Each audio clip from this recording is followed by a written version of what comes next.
with the Gießen W6A. How's it going? Hope you're doing well. If you're just joining us for the very first time, we do this live stream pretty much every day, Monday through Friday, 10 a.m. Eastern, talking about coffee. So questions and answers about coffee. So if you have questions about coffee, drop them in the comments. Let me know. Happy to talk about them. But today we're roasting some natural processed coffees. And the natural coffee that we have here is a coffee from Brazil called the Salmo. And, you may have heard on the news recently that the price of coffee has been skyrocketing, and it certainly has. So coffee right now is super expensive. It's the most expensive that I've ever seen it in over 20 years of being in the business. And so we got the coffee here. So it's a natural processed coffee. I already got one roast done. One is inside the roaster. And I remember in the past live streams we talked about coffee. We talked about density of coffees, right? Some coffees have a lighter density, and when they don't have the same density, they don't roast as well. So you can see here that this coffee is not as evenly roasted. Kent, good morning to you. How are you doing?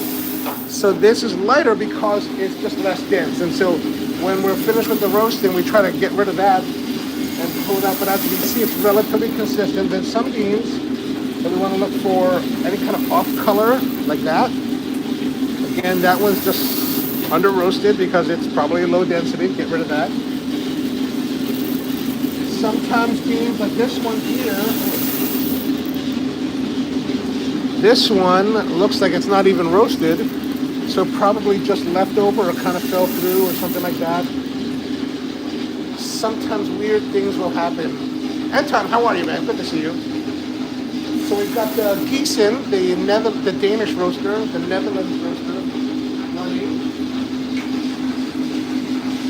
And we got the natural coffee. I've got it set up running at, oh yeah. The weird thing about this Gießen, right, you can see that the magnehelix here is off.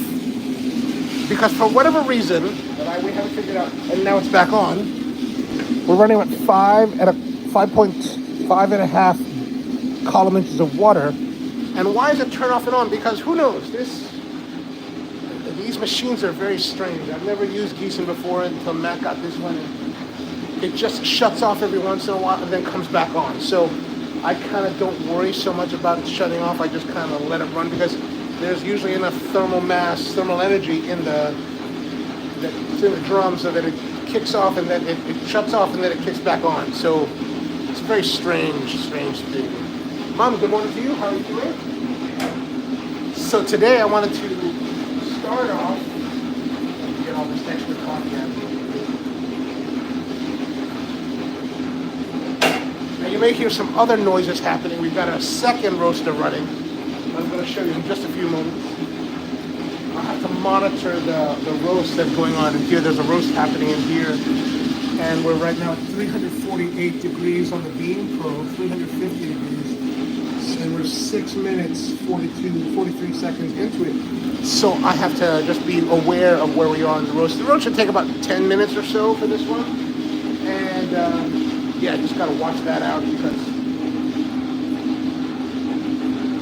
Yeah, so another thing we have to do is, especially with natural processed coffee, you can see here, there are some lighter beans, so we want to pick these out. So I'm always looking to see what we need to pull out of the roast batch. Right, like here, this, get rid of that, this, get rid of that.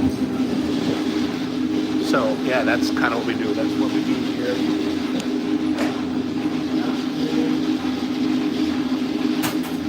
So I'll show you the other roaster while that's running. So Matt's got the other roaster running, that Royal number 5 is outside. So this is a 1920, so about 100 years old, 25-pound Royal number 5, much more rudimentary than the other ones. Like this one, we can light the flame without actually turning on the drum or rotating the drum. So what he's doing now, he's gunning with a thermometer, the front plate, trying to look for the temperature that he wants to start because there's no internal probe. What temperature are you looking for, Matt? I'm just going with like 450. 450 to start with. Deb, good morning to you, and Charles, how are you? Good morning, Baltimore. Huh? Stopwatch.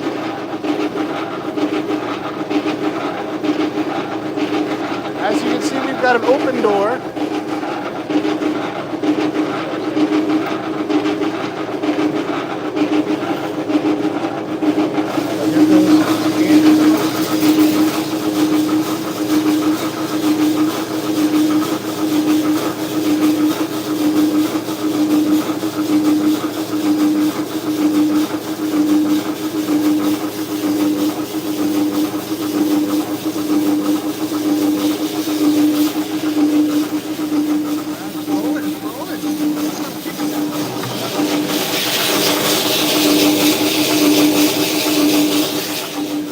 So that gives you an idea of what's actually happening inside the roaster, and that's relatively true for both. There's always some kind of waterfall motion that is happening in the roaster, right? So that the water, the beans are not always in contact with the drum, right? Because the drum is being heated by the flames underneath. How are we doing over here? 404. Oh, we're almost there. We're almost there. Hold on a second. I'll show you that in a moment. The flame, like in this case, the flame is here, right? You just kind of see it in there, right? So the flame is always heating the drum. In this particular case, this cast iron drum is a fully cast drum. That one is a perforated drum. I'll show you that in a moment.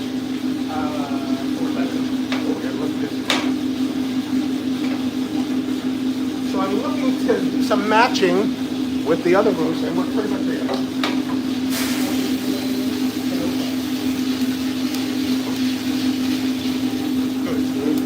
So we got that rolling. 415, 1005.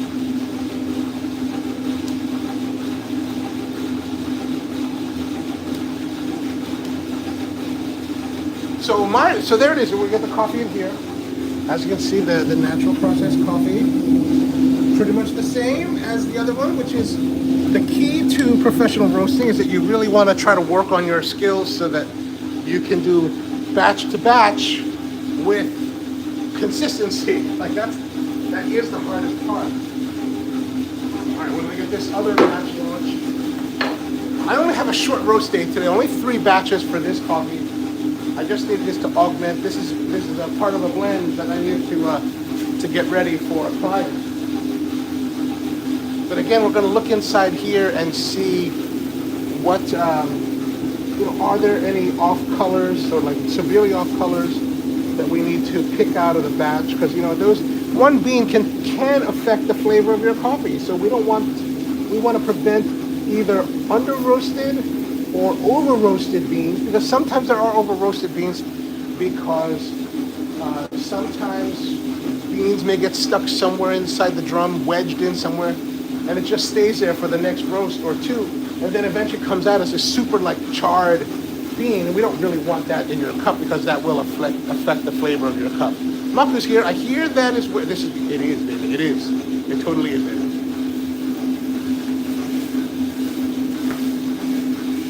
So what are we doing? So now I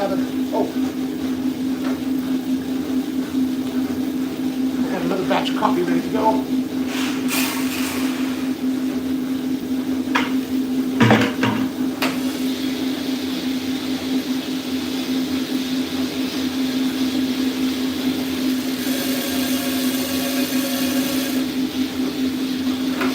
I like to start the timer after the coffee has fallen into the drum. You can start it from before, you can start it whenever you want. The key is that you always start, if you're doing timing or something like that, you're always doing consistent.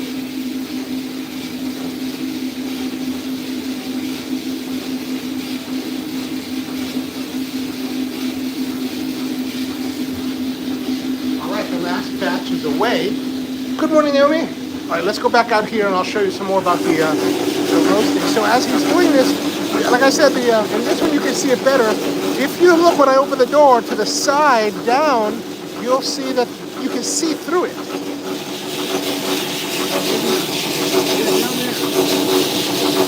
you can see through the hole into the bottom of the drum, because the drum itself is perforated, right? So it has perforations, which just a different stylistic. It's still cast iron, but it has slots in it to allow better airflow as well as maybe it'll allow some kind of like smokiness, char. Have you noticed any characters from the perforation? Well, the only roast that we did that one time, Oh, it tastes way chocolatey. Like, yeah. the guy that sold this to me sent me some of his beans when I was thinking about buying it. Yeah. And I texted him and asked if he had mixed cocoa powder with it. And he's like, no, baby, that's the flame. Oh, that's the flame. So, All right. I mean, I taste a significant difference. Okay. For the better, I think. Gotcha. All right. Excellent. So there's some insight into what preparations can do to your coffee. Naomi said we're roasting on the scary one. She saw the video where we lit it on fire. That's why. Well, no fires today. That was just for seasoning. Yeah, now that I know how to control the flame. Yeah. We're not going full blast for like 8 pounds. All right, let me go back here to see what's happening. I gotta be careful. I can't let the roaster run away from me because we've already had a fire here. We don't want to have another one. That fire was much more controlled, right? It's not out of control. But if you get distracted and you lose track of your roast and you make a series of mistakes after that, which I have done, you can result in a fire that potentially could burn down your facility. So it is very serious. You really do have to be very careful. Okay, so we're about 2.5 minutes into the roast, which means that we're about almost 4 minutes of cooling. And the thing about cooling coffee is that you want to have enough cooling force so that the coffee cools within 4 minutes. And what I mean by cool is that it's so you can handle it with your hands to the touch. So this is cooled down well enough, so we're gonna take this and we're gonna put it back in. We're gonna take it out and put it into the tub that we have for it. And I'm gonna be running out of coffee soon. Oh. So I'm always looking for potential issues, and I just saw this bean. See that bean right here? Do any of you guys ever watch TikTok? And there's a guy on TikTok from Kansas City. His name is Mr. Mixer, young guy who prepares KitchenAid mixers. Every time that I'm doing this live stream, especially when we're doing the roasters, and I'm holding the camera like this, the phone like this, and I'm talking to you in this manner, it always reminds me of Mr. Mixer's video or something like that. I'm like Mr. Mixer suddenly.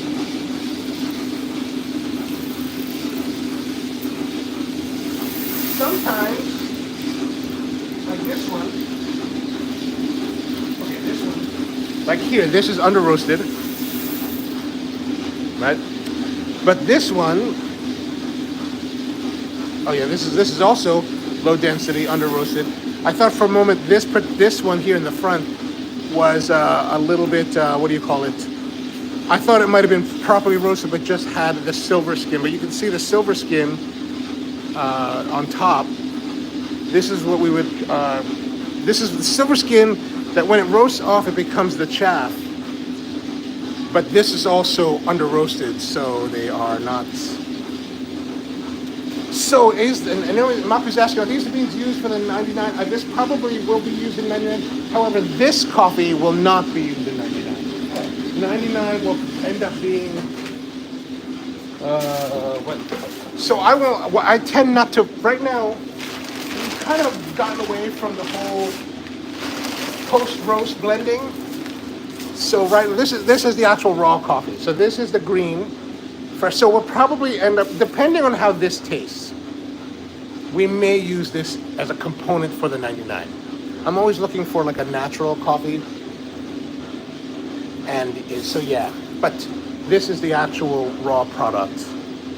Brazil, Salmo Natural, 2 to 3, and a fairly nice coffee from what I've tasted of it before. This is the new 2025 harvest, which seems crazy. How's that possible? I think it says 2025 on the tag.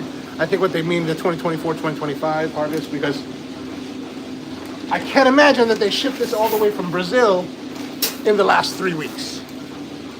So they probably harvested in December and are now here. Okay, so where are we in the roast now? So the coffee is now at 350 degrees. You can see here 352 beans, air 478. We don't really worry too much about the air temperature, really more about the bean temperature. The column inches of water is 5.5 column inches of water, so that's fairly good. We're now 6 minutes, 33, 35 seconds into it. Flame is operational, which is surprising. And then here you can see the bean window. So as you can see, the beans, like I showed you in the other roaster, they're always cascading, right? Like I said, the flame heats the drum, right? So this flame heats the drum from beneath, and really even though there's airflow running through the drum from the roaster, most of the energy is transferred, or the heat is transferred to the coffee through conductive means. Meaning that the beans are touching the surface of the heated cast iron drum, and that conduction is transferring the heat to the beans. Now, you saw in this other roaster how much the fall is happening, right? Because we don't want the fall, we don't want the beans to be touching, right?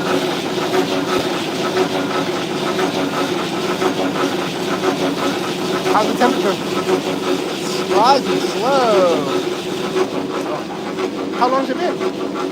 Oh, like 10 minutes. Really? Yeah. Oh, maybe time to give it a little more gas. I did. Oh, okay. It's always about trying to figure out. But like I'm showing you with that, it's falling all the time, right? So the coffee is only in contact with the drum. It's only in physical contact with the drum for just a few moments, right? Just like this. So that's what helps to keep the evenness of the roast profile.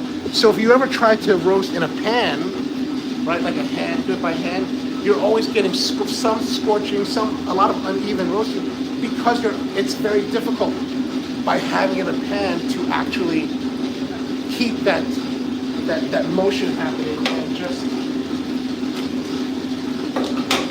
almost 395.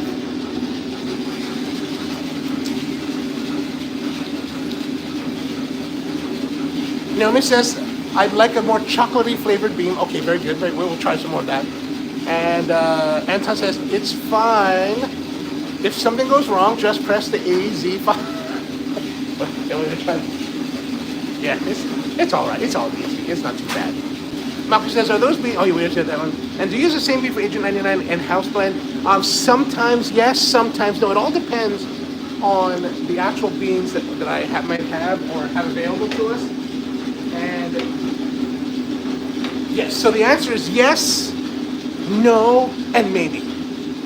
Only because it's always changing, right? It's always changing. We're always trying different coffees from the different suppliers that we work with, and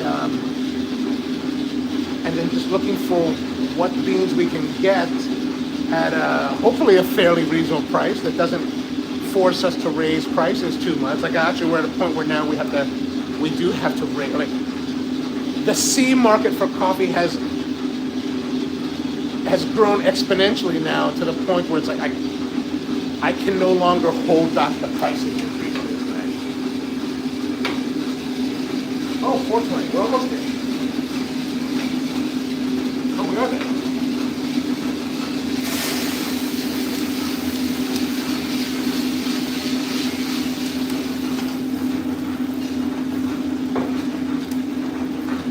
All right, so I hit that button, and now the red is blinking.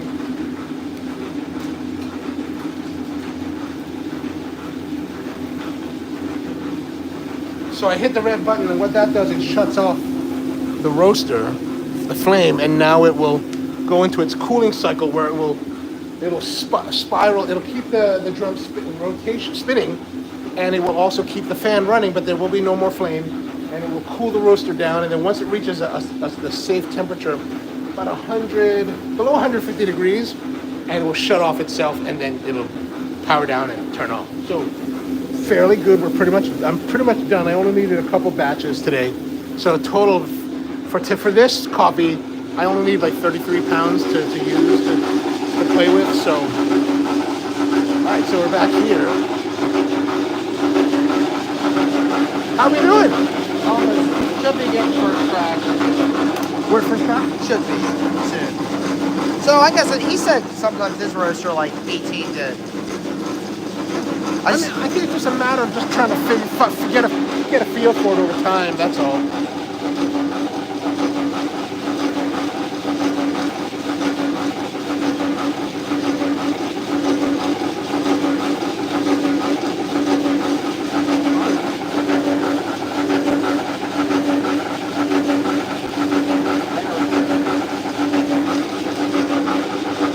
Always want to fish out the errant beans. Good looking. Nice and light. First crack already? No. Not yet.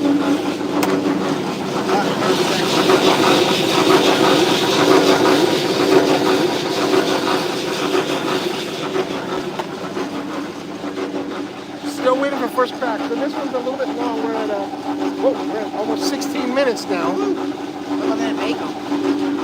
Might be a little bit big. What coffee is this? Guatemala. The same one that I was using? The one that has that like cocoa powder or different?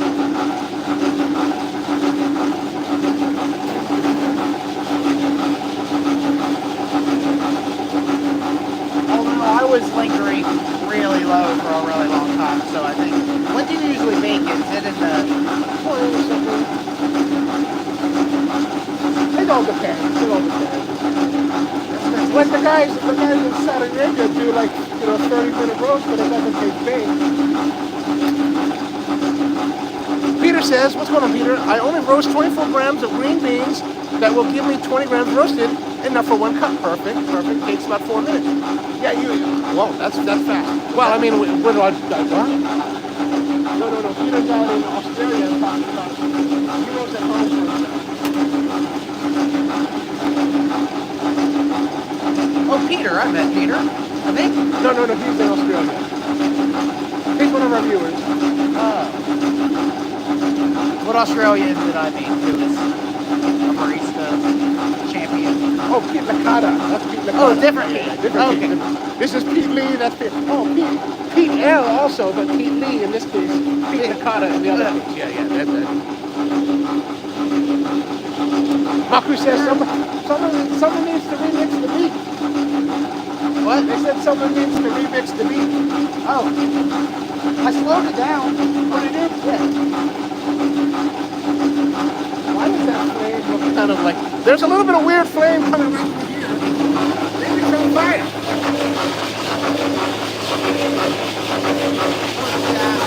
Oh, that's the chaff. So, you can see here, the chaff is kind of burning as it falls out of the perforation. Oh, and it's also on fire right there in the corner, okay. But there's the bottom of the barrel. Oh yeah, it's on fire, Everything's on fire.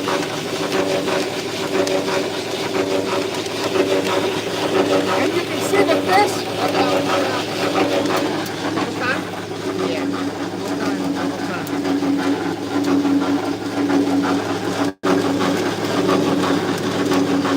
Oh yeah, baby. Oh yeah. Go ahead, Daddy. You gotta hit the switch. What?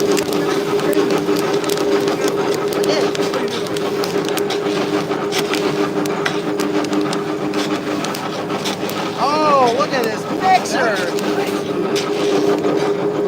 The cocoa makes it even? Yeah.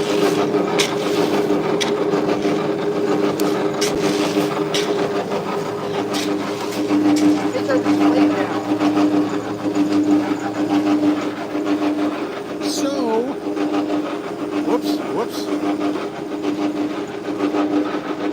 So that's a little bit of this, but as you can see, this old roaster, 100-year-old roaster, before they ever had like stirring arms, so you have to do it manually. Oh, I think it went out. The flame went out? Yeah. Here. Oh, you're gonna turn off the... I think when it goes out, I think it's still gonna flow the gas, even though I don't think there's a shutoff valve. There's no safety valve on it, so if it shuts the gas off, it's probably gonna continue feeding the gas. I don't think so. Because I think the regulator will soften. I don't think so. Sure? Because there's nothing to, because at least on the other roaster, what shuts off the valve is the sensor that's in the flame, right? So there's no sensor here. It's not gonna, I mean, the potential is like, because my concern is that if what we're talking about here is that as he adjusted the gas valve down, the flame went out. And my concern is that on this roaster, there's no real like controls on it. Go ahead, try that piece. Oh, it's such a... Oh, yeah.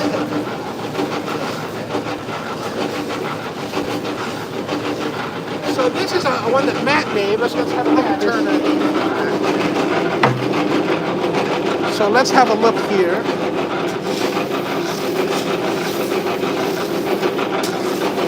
So like I said, you want to have it so that the coffee will reach a temperature that you can hold. It's still pretty hot.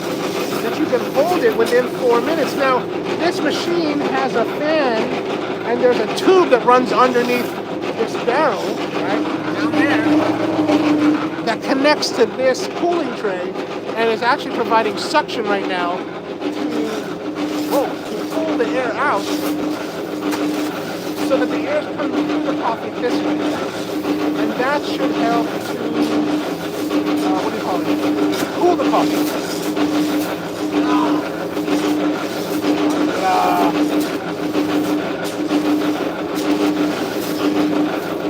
Still too hot, But Matt made this. This is oak with walnuts. Nice paddle.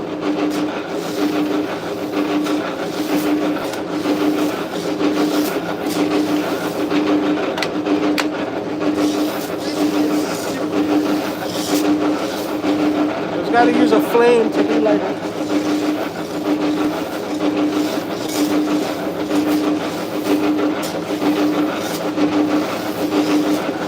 Light ourselves on fire again? That's the question.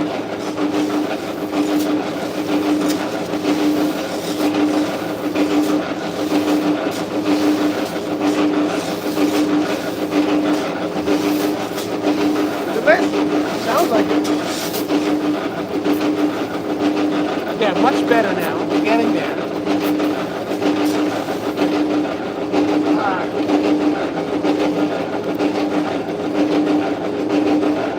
Good morning to you.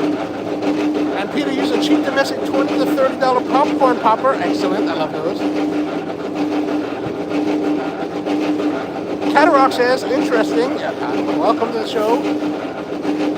Peter says, I never go to second crack. Do we sell small coffee roasters? I don't sell coffee roasters. We just buy coffee roasters. We sell mainly coffee. Sprocoffee.com, SPROcoffee.com.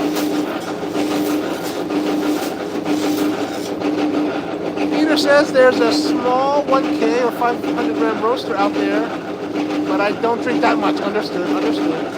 So Peter, you're pretty much just roasting and brewing that same moment, right? I like that. Yeah, these beans are Guatemala beans. Now they're ready.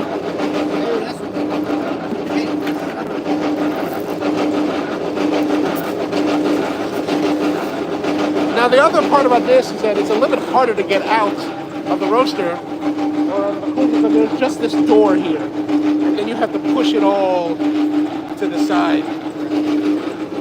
No, Matt runs his own business doing coffee catering. So this is the coffee for his twist.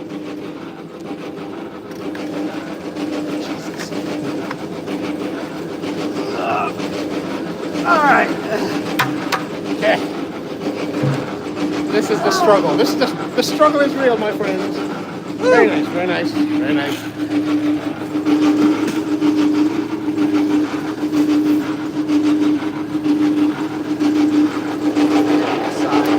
Yeah, we do inside.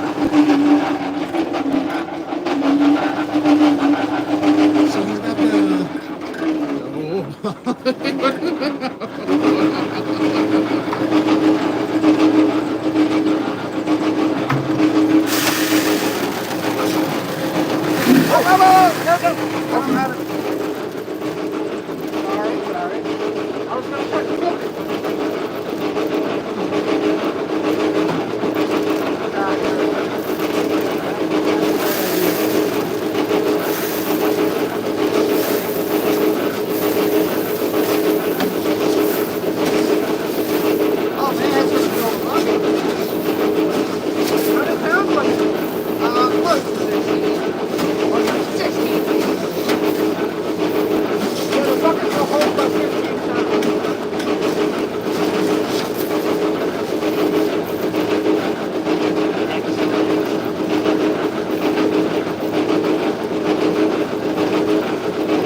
Start, you know.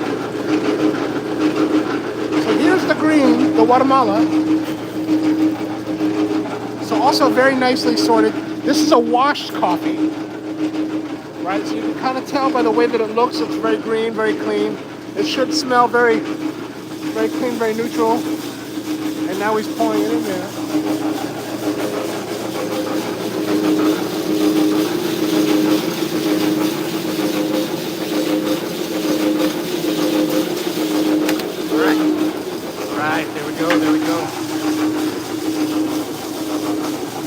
So Peter asking how expensive is a commercial roaster? It all depends on the kind of roaster you're buying. Gießen like this, brand new. I think new Gießen 6 kilo roasters are probably at least 25,000, maybe more. If you were to buy like a new, the roaster that I really like is an old Probat UG22, and you can buy refurbished Probat UG22s from the 1950s, fully restored or fully refurbished for about $85,000, somewhere right around there. You can also buy a new Kirsch & Mauser UG22 that is made from the original cast mold, the original molds from the old school UG22, but now updated with variable frequency drive motors and safety mechanisms and everything that's modern. You can get those for roughly about $85,000. This particular Royal, I think, was just around 25 kilo Royal was just about $10,000 on the used market. So there's a wide range of prices that you can get your roasters on there. You can get like things like this, the Illyrio Bullet for what, $1,000 I think it is, or whatever. I'm not really sure what that is. And he's got the modified Illyrio Bullet with that guy in Taiwan that makes the cooling tray. So there's, if you wanted to get your own roaster, commercial size roaster, you could. But you got to ask yourself, like, even if you get like a 3 kilo roaster, like that's for home use, that's still going to be quite a bit of coffee. But one of my good friends, he's the guy from the Coffee Wonderland series. He has a fairly, I think he's got a 6 kilo roaster in his house. He will roast a bit of coffee and then freeze it, so he doesn't have to worry about it for the next like 4 months. So if you do something like that, you could do something like that.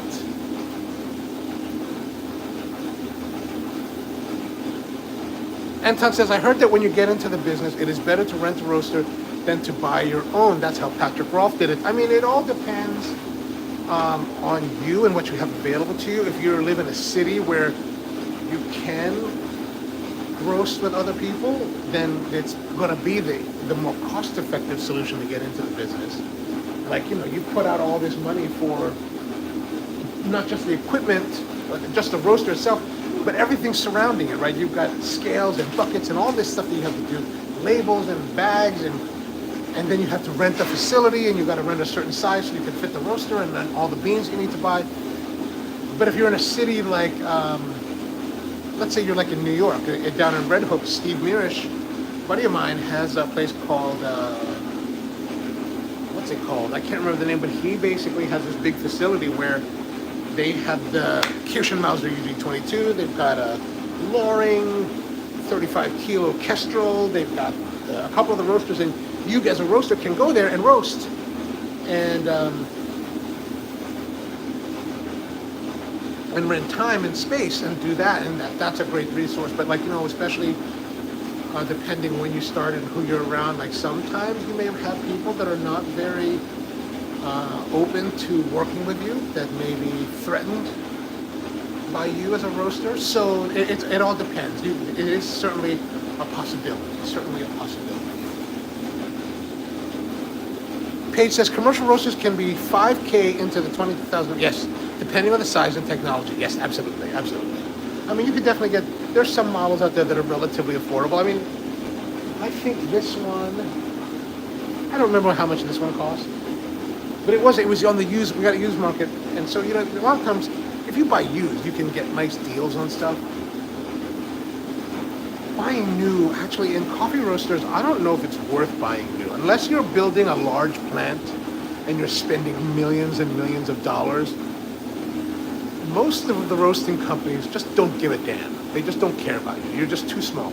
You buy a 6-kilo roaster like this, what does Gießen care? Gießen wants to sell a 150-kilo roaster. They want to sell to big plants that are going to spend millions of dollars with them. So there's not, because basically, no matter who you buy from, whether you're buying Probat, Gießen, if you're buying used, if you're buying small sizes, they just don't give a damn. They just don't care. They just, the level of interest on their part in supporting you as a roaster is very minimal, very as minimal as possible. So I don't think that it's necessarily beneficial to buy new. Kirschenmauser, maybe, because then you get all the new variable drive stuff. But if it costs $85,000 and you can get a refurbished UG22 that somebody has also done variable frequency drives and all that,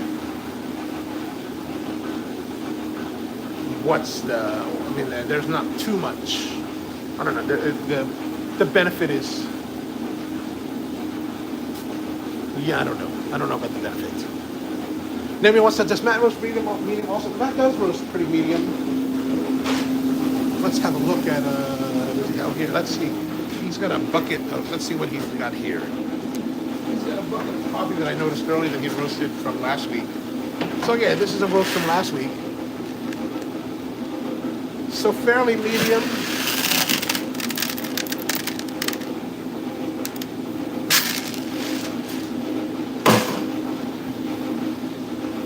And then let's have a look at the natural leaves that come out. So here's our natural. All done.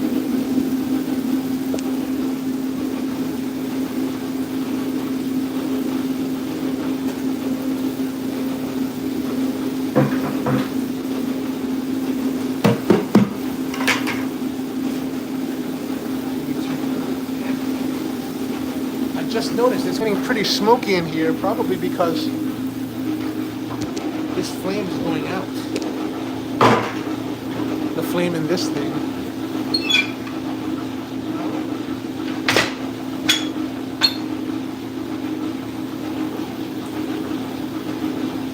But there is a lot of flame and a lot of smoke. This roast is perfect. Come along? Yeah, perfect. Is this still Brazil? That is still the Brazil. What you look for? Just trying to get the smoke out of here. Oh yeah, it's pulling it in here. This thing sucks. Yeah, that's the It'll one kill problem you. here. Yeah, it almost did the one time.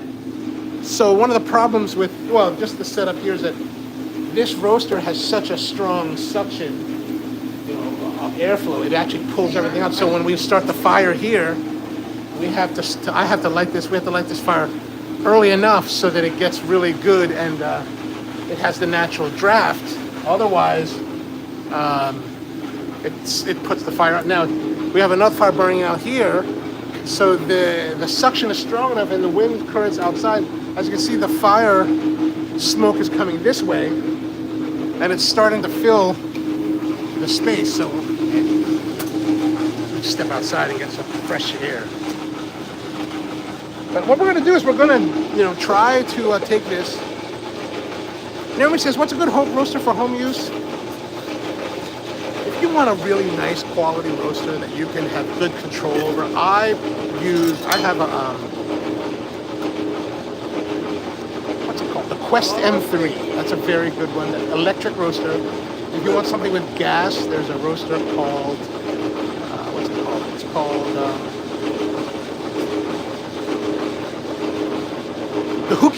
Hookie, Taiwanese made, or they're both Taiwanese made, but that's a good roaster. Those are two nice roasters for home use. Small quantities, like maybe 500 grams, I think is the max capacity on those. I mean, I only put, for my Quest, I only put maybe 150, 200 grams at a time, so I don't really know what the max capacity is. Because I've got a bigger roaster, I got a 3 kilo roaster to use, and we have these available to us, so it's not. Alright, what we're going to do is I'm going to go get I'm not going to do that because I'm going to like choke out and pass out. Be right back.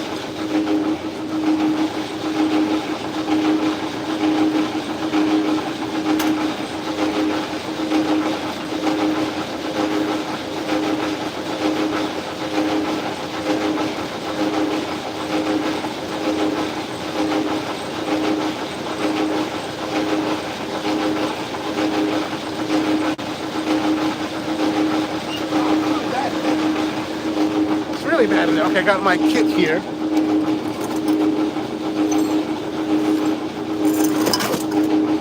So what we want to do is to get to do a little tasting of our coffee today, because I wanted to see what it tastes like. So let me grab some of the coffee. I brought my little kit of brewing, a little Porlex. So I'm going to fill the Porlex with coffee from today's roast.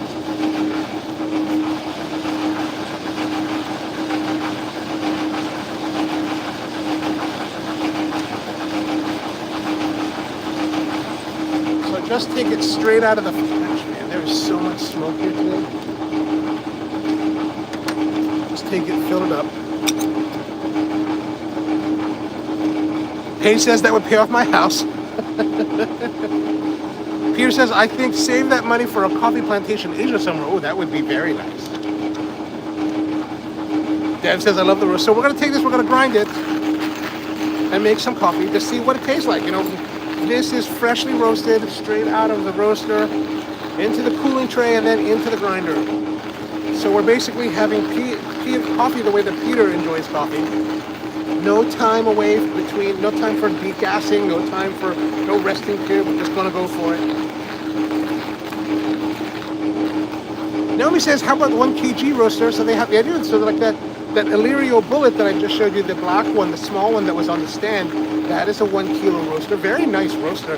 That one has a lot, it's electric heated, and you can have all these controls over it, and a lot of probes and sensors, and you can connect it to your computer and control all kinds of parameters. I'm not too well versed in things like that because I'm very much used to more rudimentary roasters. Perhaps not as rudimentary as the Royal, but a little bit more, but not as maybe advanced as even the Geisa that we're using right now, right? So, Booster says I have a Beemore that I've used a few times. Well, those are kind of fun, I think. Free Range, how you doing, man? Good morning. I'm heading to a new coffee shop this morning. Oh, where are you headed to? Let us know. And if that's your pup, it's very cute, says Paige. Local news reported on 2 new shops. I went to one today, but it was just a Starbucks copycat. Oh, that's too bad. That's too bad. Oh, 5 very old French bulldogs. I love bulldogs. My brother had 2 bulldogs, English bulldogs. Lovely, lovely, lovely animals. They had my sister-in-law started getting like allergies to the dogs, so they had to get, give them up and send them to a farm. I like the dogs. I personally would prefer to envision that they're living a great life at this farm. Sadly, that's been at least 15 years since they left, and they were already 5 years old. So why I don't like to have pets. But I had to care for the pets for a while. And when my brother moved one year, and he was like, I need you to watch the dogs. I'd rather not watch your dogs, man. I don't want to know your dogs. I don't want to have to know them. But I watched them, and of course brought the dog. Tonka was the name of the bulldog, everywhere with me. Then finally, after about a month or so, my brother's like, all right, we're ready to accept them. Can you put them on the plane? And I was like, oh, I think that they need some, I think that the dog is feeling kind of ill. It's not ready to travel. So, yeah, you guys, all of you have pets. You guys are. Okay, so we've ground all the coffee. I don't know what grind setting I use. I just have it whatever this is because it's just been sitting around.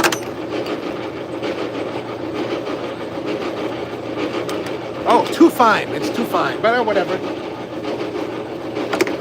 And I'm going to use this little Kalita tall brewer because, it's cool. Oh, that looks dirty.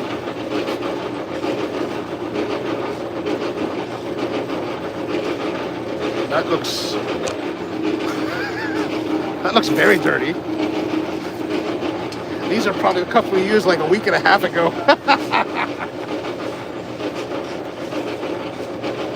Whatever. It's tough to be a man, baby. Tough to be a man.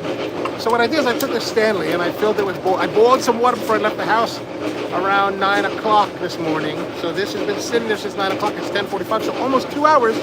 I brought to a rolling boil, like a hard boil, and then just dumped it in here, a whole quart. So I'm hoping that it's going to keep it fairly warm. Now for the Kalita Tall, still a little bit dirty. I've got the Kalita 101 filters here, right? Kalita 101. And I'm going to use that to brew the coffee. Yeah, I don't know how much coffee's in that thing, and it's way too fine. It's like Turkish fine. Look at this thing. It's like way too fine. Way too fine. Look at that. That's crazy.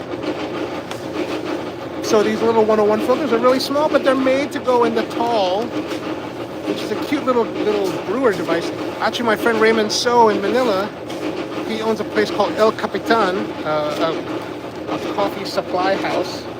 He gave this to me as a gift many years ago, and I really have always kind of kept it, really enjoyed it.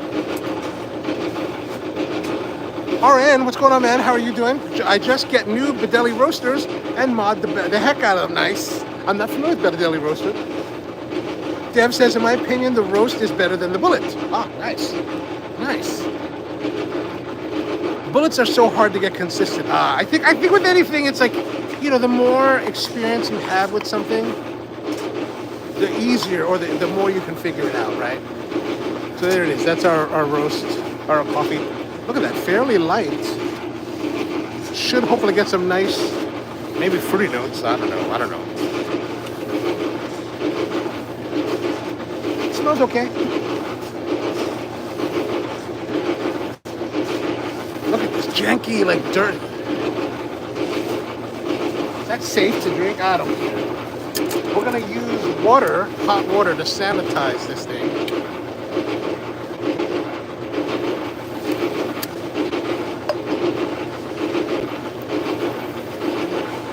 Hopefully this will be clean enough. The nice thing about this, it's got this spout. All right, I'm gonna say that's clean enough, and maybe the rim is not clean enough, but whatever. So what we do is we're gonna tilt this down. We're gonna take this, you put this on top, right? So it's got a little bit of, it's not terribly secure, but as long as you're not like jostling around on a plane or something. And then this Stanley has this adjustable spout, so you can actually pour it. So we're gonna pour.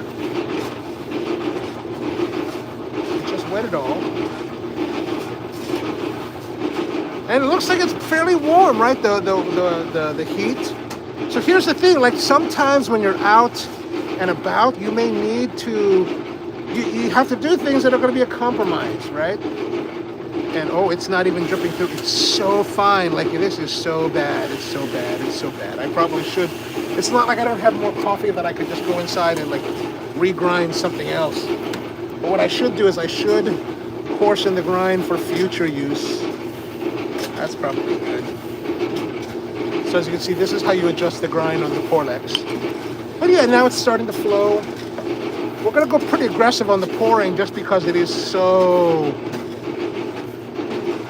fine. It's way too fine for pour over. But you know, we're just gonna go for it. The Be More does small 1K. Oh, nice, nice. And RN says gas is the way to go, better, way better control. I agree. I mean, I like gas for our roasters. Although for our sample roaster, which is the Quest M3, that is electric. It's always a little bit of finicky for me because I'm more used to gas. And the response time between gas, you know, as you adjust things, the response time is faster than with electric. Ken says, 30 years in as a coffee enthusiast, not once have I considered actually roasting the coffee myself. Yeah, you know, there's you know, somehow you manage to stay away from the sickness.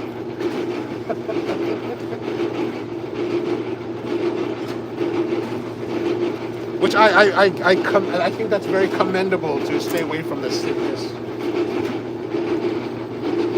Peter says, I'll degas my beans if I'm using an espresso machine, but it's time in a pour over. It is time. I can barely read. Sorry, everything's all kind of like this. Otherwise, too much gas and pour extraction. Oh, understood. This is just slow extraction. So what I might do is just, you know, let it run for a little while. Presume that we're going to have heavy extraction because it's so fine and it's going so slowly, and then just use the hot water to add volume. That, you know, we're going to presume that there's over extraction happening, and we're going to use water to balance it out. I think that's what we're going to do. Paige says, the free range, I love Frenchies. One of my good friends has had 2. I have a Boston Terrier. Nice. I love Brocky breeds. I didn't know they're called Brocky breeds. I'm heading to Wilmington, North Carolina next week. We'll be going through Raleigh, so may try to stop at Black and White Roasters and my favorite Washingtonian roaster. You know, one thing, if you want to, if you have the time while you're down there, in a town called Carborough, there's a little place called Cafe Driade, D-R-I-A-D-E. It's owned by a very, very good friend of mine, Scott Connery. And I think that's a wonderful, very overlooked shop, but Scott has an excellent coffee program. He works with wonderful farmers for many, many years, all across the world. I think if you go to Driade, I think it's going to be well worth your time. Like if I had to choose one place down there, RDU, I would go to Driade over everyone else. I know that Black and White, it has a lot of the hype, and don't get me wrong, Lem is a old friend of mine, and I've known his business partner as well for a long time as well. But I think I really love Driade. Driade's just got this beautiful locale, the setting, especially when the weather is a little bit nicer and you can sit outside. They're in the middle of this wooded area. There's a biscuit shop next door. Really fantastic place. Really, really wonderful, wonderful experience to go there.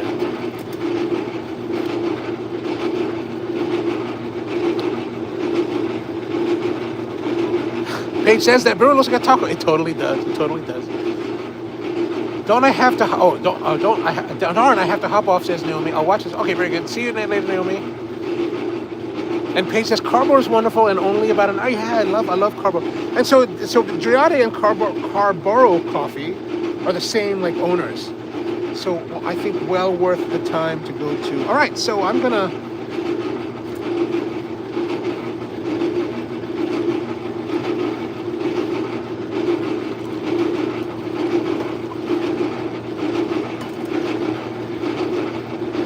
I guess I'll get some for Matt. How long do you think I should let that run before you cool down? Still like 250.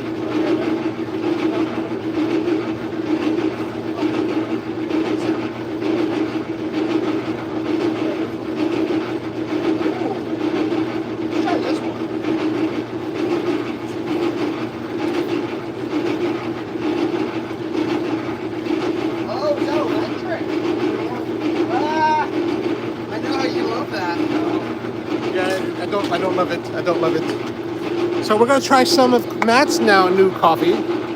So I put that here. I ground it too fine earlier, so I'll put this in here now. This should take a little bit quicker. Yeah, you gotta go real coarse with it. I noticed these are way, their fine is fine. Oh yeah, yeah. Like look at this thing. This is like. Oh, that's like espresso. Yeah, that's like ridiculous. Like Turkish level. You want cups? I got these. Oh, okay. There's one here. I Oh, gotta there's clean one. out. Yeah, that's what I was using this morning here. Oh, was that from this morning? Yeah. Are you sure there's a whole bunch of Detria stuff? It's probably all Sure, the stuff from ash. last week. No, it's probably all the ash, like okay. floating in the air. J-Cell wants to know where's the coffee sourced from. So this particular coffee is from Brazil. This one is from Guatemala. What hand grinder is that? This is the Porlex. It's Japanese. It is a ceramic burr, conical burr. Oh, that's real fine. Oh yeah, that's still, yeah, even after I adjust it, it's still kind of fine. Oh well. I tried. Oh yeah, of course. I want to see the difference between that. Oh, that's much easier Between than the ones. Commandante. These are the Commandante? Oh yeah, Commandante. Even I'm like, sometimes. Really? You know that's sacrilege to say in the world, man. I hate the Commandante. Oh, you hate I it? don't Why? care. I only use it because I spent too much money on it, so I want to feel like I got my money's worth. But what do you hate about it? It's real finicky. Oh, Like, I don't have one, so I don't know. and they're like, I think one of the only hand grinder companies that made a proprietary thing where like they now make a little wee battery thing that goes over the shaft and it'll and it'll grind it. Of course they don't allow that. They like, there's this common, you know. Do they have a battery one at all? No. No. Oh.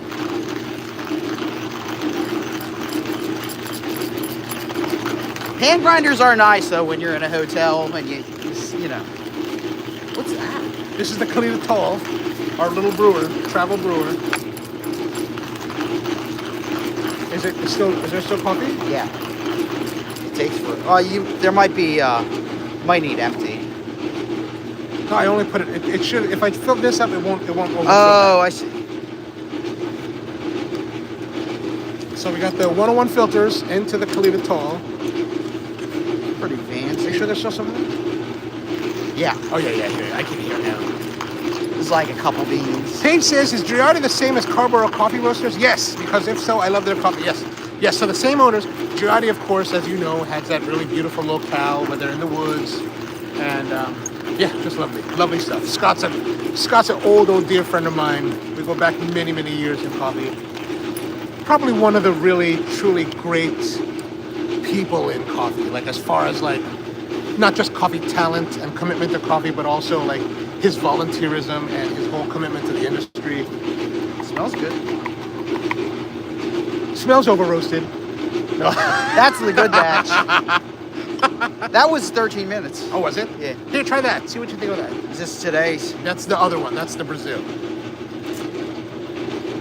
Oh yeah. Is that all right? All right, let's see here. Let's do some brewing now. So we've got this brewer here set up, and just gonna rinse that out. Put that here, and I got the boiling water left over from this morning.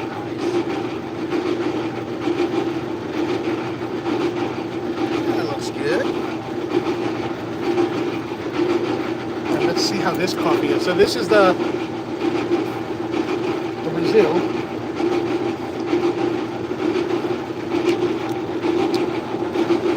Not bad. Maybe a little bit heavy. A bit heavy. It tastes like the Brazil. It's got that bite of the just roasted. In a week it'll be like gone. True. Now let's pour some more water. All right, now one of the things we did yesterday I went out with my niece. It was her birthday coming up. So she's gonna be 27. So her sister, their mom, and our other cousin, we all went out, had an epic outing of food odyssey here in Baltimore. Went to a place that I took to a place that I know called Woodley Bakery. Woodley Bakery makes this donut, and I thought that I would share it here with you today. This donut is $4, and it is the equivalent of like 4 or 5 regular donuts. Look at this thing. It is immaculate. Like this is like, did you see this donut? Look at that. Yes. Matt knows Woodley Bakery. Wow. It's like totally what we're going to be drinking and eating today with our coffee. That is impressive. Marcus says, Paige, if you pass near North Hills in Raleigh, I heartily recommend checking out the Jubla Coffee location there. Ooh, nice. And Anton says, isn't that one of those grinders with ceramic burrs? Yes, it is. Tried it once. Found it terrifyingly bad. Oh, really? I kind of like them. But yeah, these have conical. You can kind of see the conical burrs in here. They're pretty compact. I kind of like them. Of course, you know me, I don't really like hand grinders. So if it comes to like using hand grinders, I'm willing to put up with any kind of mess because I don't like to use them.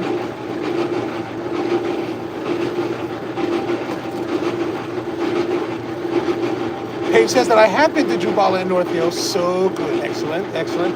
Anton says easier than the Comandante. Those grinders are terrible. Even Pietro's better.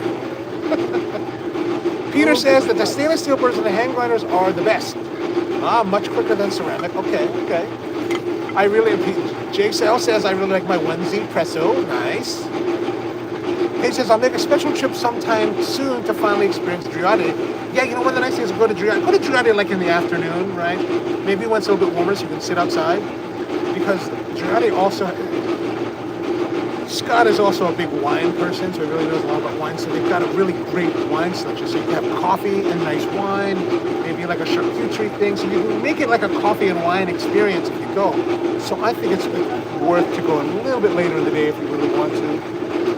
And of course, if you wait a little bit till springtime, or at least till a day when you feel comfortable sitting outside, I think it's really pretty, really pretty.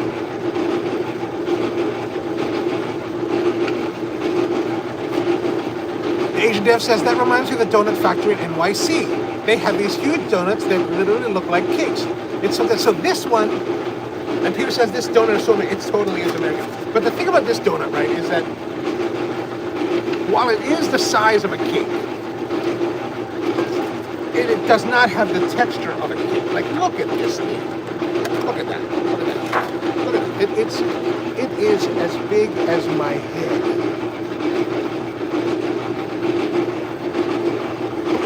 So since we went to a place called, we went to lunch at a place called Frank's Pizza. And if by any chance you happen to watch this guy on social media by the name of, what is the name of him? Barstool Sports. I forgot the guy, Dave Portnoy. He does these like one-bite reviews. He just came to Baltimore last month, and he went to Frank's, which I've been going to for a long time. And he did a review there, and he gave a really great review. So now it's like wildly crazy. Like we were there yesterday, and I was like, oh my gosh, like there's no safe time to go there anymore. Like Frank's has always been popular here in Baltimore, it's always been busy. But now it's like, even the staff was like, oh yeah, man, it's so crazy now. It's like, it's out of control. Like they ran out of soda yesterday. I was like, what? No more diet? What's going on here? So, interesting times, interesting times. All right, with a little bit more.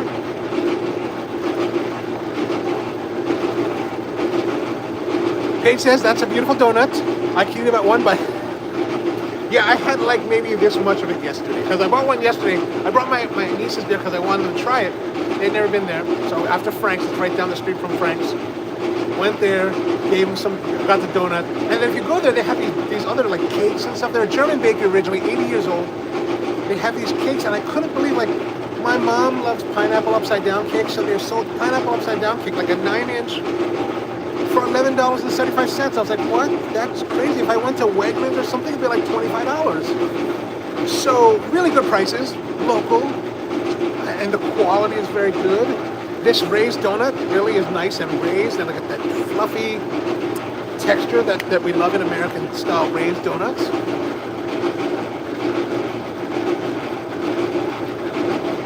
Asian Dev says how it looks kind of like that donut shop in The Simpsons. It does. It totally does. All right. I think that's good for brewing.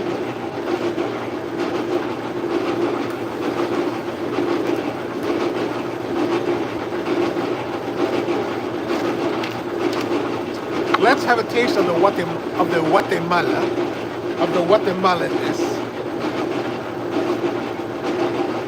Oh, sweet. Oh, that's nice. Sweet and bright. It's a bit heavier, so we can even blend, right? So a little bit of bass with a little bit of high note.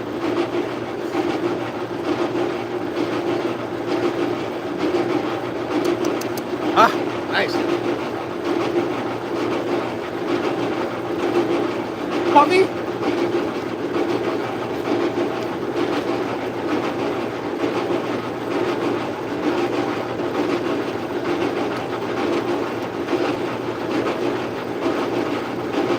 What do you think?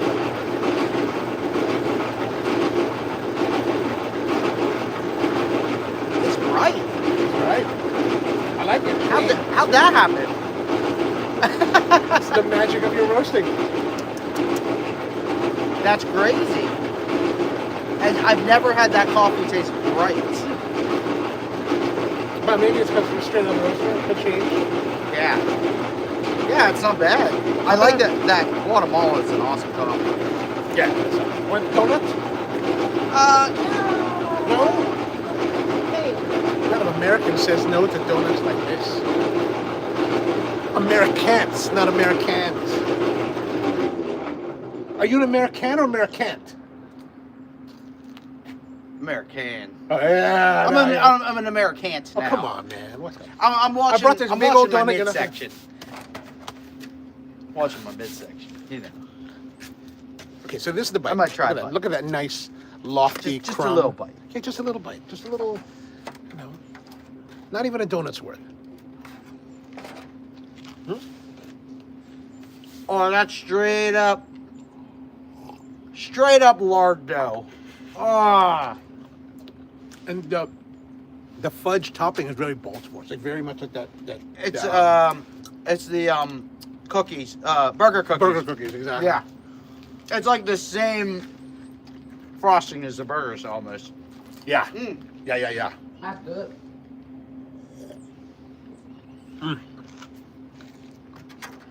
So I can see the roaster's off. Now it's quiet. Thank gosh, it's so loud. That they say that the different royals have very different characters to them.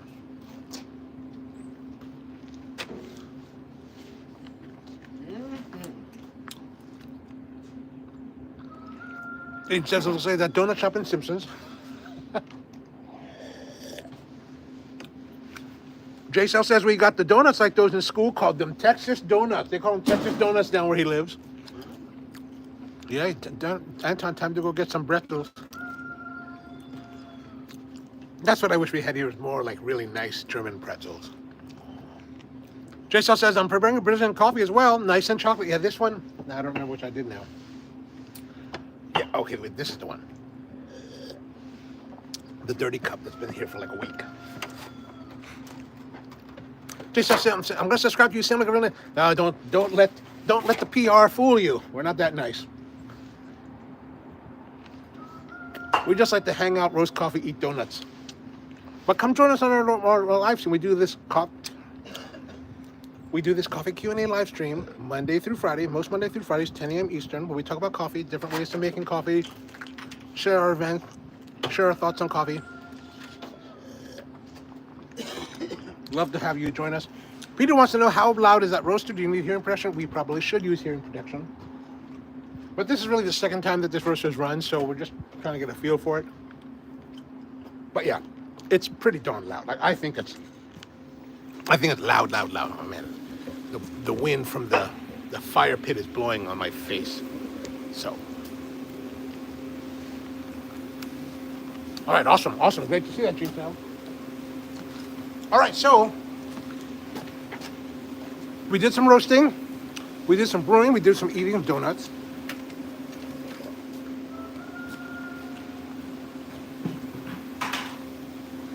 So that's gonna be for today. Thank you very much for tuning in.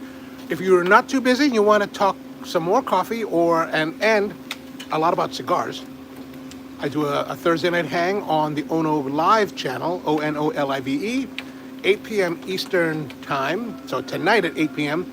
we do cigars and coffee and hang out for a couple hours and do that. So if you want to do more of that, if you have any interest in cigars, let me know. Come join us. Usually Mom's with us. So thank you very much for tuning in. Always good to see all of you. We're back again tomorrow with the coffee Q&A. So we'll be back in the studio tomorrow, I think. Yeah. All right, so have a great one, and see you guys next time.